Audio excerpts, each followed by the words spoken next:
The exhilarating motorsport that has captured the hearts of millions began with something far more humble. A race to reach remote destinations, driving on unpaved roads.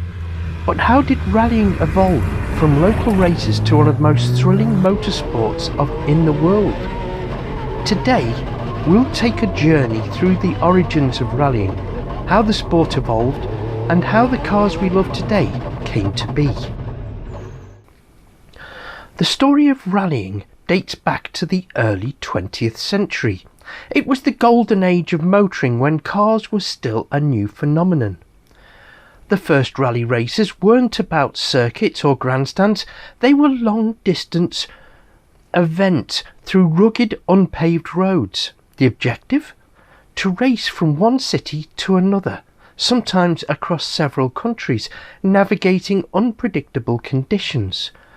It was an evolution of the earlier endurance events that had made names of Vauxhall, Rolls-Royce and Hispano-Suiza. In the early years, rally cars were mostly production cars, modified for the tough conditions on unpaved roads. There were no specialised machines, just everyday vehicles that were put to the test by passionate drivers. The cars of the early 1900s, like the Mercedes Simplex and the Peugeot Type 53, were built with durability in mind, but had minimal modifications for rallying. Over time this would change, but for now the cars were basic, simple, sturdy, but still prone to breakdowns. Fast forward to the 1920s, and the sport began to take a more recognisable shape with events like the Monte Carlo Rally. Founded in 1911, this iconic rally became synonymous with precision driving, where competitors would race across European roads in unpredictable weather. But what made this race unique? It wasn't just about speed. The Monte Carlo Rally and many others that followed introduced the concept of navigating unknown, treacherous terrain, using detailed maps and road books to guide the way. The Monte Carlo Rally set a blueprint for future rallying, navigating tough roads using road books and testing not only the car, but the skill of the driver and co-driver. As the 1930s progressed, rallying became more structured. Cars like the Citroën Traction Avant began to appear on the rally scene, making their mark as some of the first purpose-built machines designed for the sport. Citroën, under the leadership of Andreas Citroën, would also play a pivotal role in the development of rallying, introducing the first factory-supported rally teams.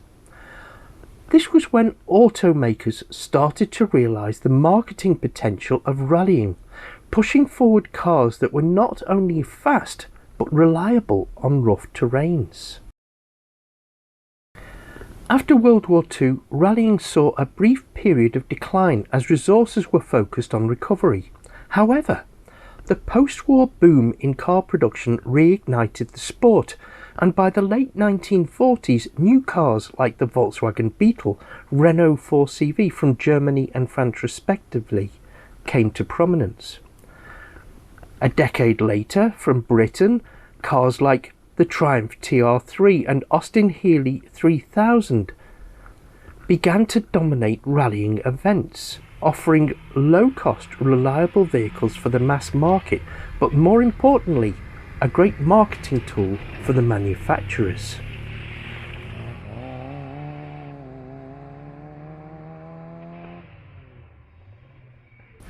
In the 1960s, rallying evolved rapidly.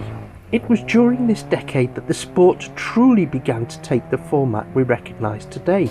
Cars like the Mini, the Mark I Escort. The cars became faster, the events more demanding, and rallying began to attract global attention. Legendary cars like the Ford Cortina, Lancia Fulvia appeared, showing an increased emphasis on speed and agility. By this time, the sport also started to see a shift towards more professional, competitive environment. Rallying wasn't just for amateurs anymore.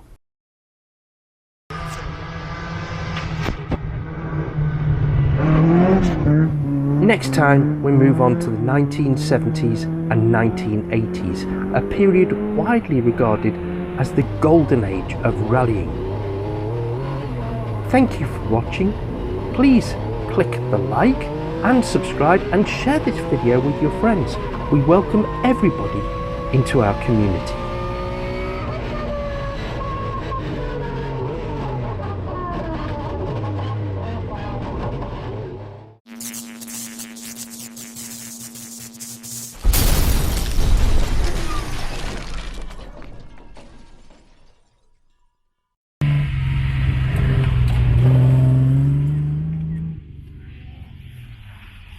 He's done a Top Gear Studios.